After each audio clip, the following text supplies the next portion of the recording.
Vince is going to Vince.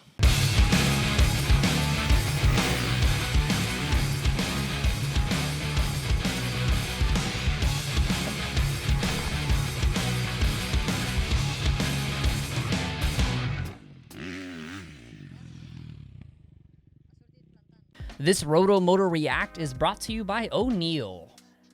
As the Monster Energy Supercross Series polishes off its West Coast residency and prepares to move east, it will leave a motorcycle graveyard in its wake, located just to the left of the whoop section in the third and final race in Angel Stadium this year.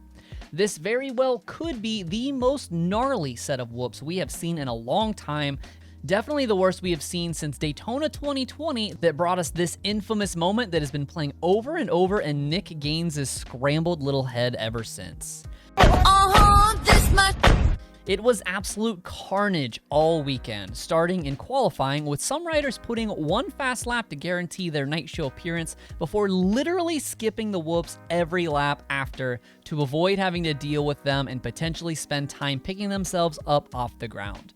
They made the LCQs incredibly entertaining, single-handedly changing the content of the top four almost every lap, which very well could have been the best 10 minutes of TV we're going to see all year.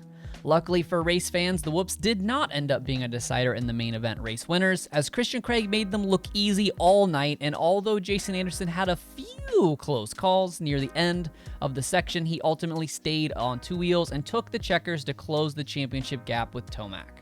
But where the action really took place was in the 250 main event, as the Whoop Monster claimed multiple riders of various skill levels, including 4 factory guys. Rockstar Husqvarna's Jalek Swoll started the action of the opening lap, thus taking out Star Racing Yamaha's Nate Thrasher in the process. HRC Honda's Hunter Lawrence polka darted into the soil, ending his night in the only chance of anyone challenging Christian Craig for the title, and Michael Mosiman followed them into the dirt, although he was able to get back up and remount his TLD gas and finish on the bottom step of the podium. This season in particular has featured some of the nastiest whoop sections we have seen in years, and it has no doubtedly created separation and mixed things up, particularly in the 250 class, but is this really such a good thing? Luckily for the 250 West riders that went down Saturday, they have 6 weeks to recover, regroup, and heal before having to line up again in Seattle. And it looks like they are going to need it. If this class was lining up again next week, it would be barren, with only 2 of the 8 factory riders that entered Anaheim 1 confidently lining up for the 7th race of the year. I don't think we have ever seen so many gnarly whoop sections to start a Supercross season. We typically have just 1, maybe 2 of these long, peaky sections a year, and they are usually reserved for the back of the schedule, but Dirtworks came out swinging this year with some real monsters. The 450 guys in general seem to handle the whoops better, with the LCQ guys being the ones that didn't fare as well in the section, but the 250 class is just as integral to the success of the Supercross program as a whole, and the track builders need to have their skill level in mind as well. This is another great example as to why the regional 250 series is a good idea.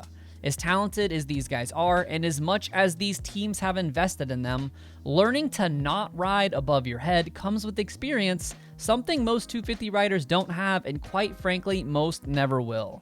Dividing the series up into the 2 regional coastal series gives the fans a reset midway through the season, right when the first coast starts to thin out and become less competitive, and ensure that at least one title is hotly contested deep into the second half of the season.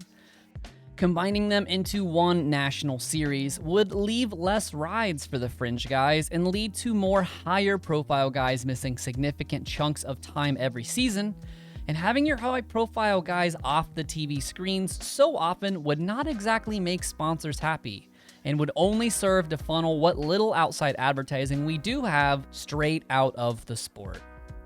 Do you think that these huge peaky whoops make for great racing, or do we think we need to dial it back just a tad to keep more guys on the track?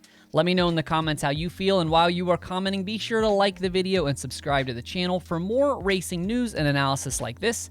If you value the content I put out, feel free to check out the Patreon in the description. Just $1 per week helps feed a starving motocross fan and enters you into a drawing to win race used and autographed memorabilia like this Christian Craig plate from his race-winning bike that will be given away for the month of February.